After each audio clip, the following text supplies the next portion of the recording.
কারণ এটা হাসার ব্যাপার না, ঠিক আছে? এটা ক্লাস চলছে, একটা প্রোটিন ইকুইপমেন্টে পড়ানো হচ্ছে। প্রোটিন ইকুইপমেন্ট পড়তে গেলে অনেক কষ্ট হয়, তার মধ্যে অনেক পার্ট থাকে। আমরা সিম্পলি কয়েকটা পার্ট করি, চেস্ট গার্ড পড়াইনি, অ্যাবডোমেন গার্ড পড়াইনি, নি গার্ড পড়াইনি, এলবো গার্ড পড়াইনি, যেগুলো প্রত্যেকটা লোহার পার্ট আছে। সেগুলো যদি আমরা নিয়ে আসতাম, তার মানে তখন সেইটা পড়ে বোঝা যেত। শুধু জাস্ট আমরা আউটার কভারটা নিয়ে এসেছি।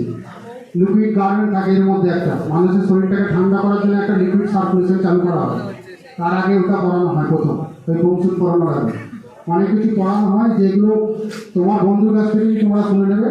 যে এখন আমাদের কিছু বক্তব্য শুনতে পাবে না, ঠিক আছে? এর জন্য একটা আলাদা করে কমিউনিকেশন সেট প্রোভাইড করা হয়, যেটাও লাগানো নেই। এখন ওকে কিছু বললে ও কিছু শুনতে পাবে না।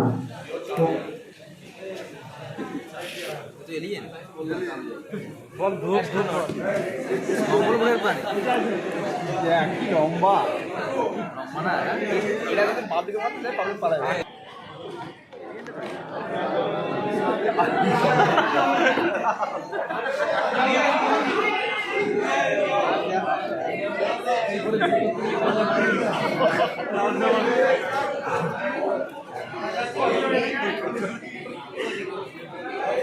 ওগুলো টিকে রাখতে হবে।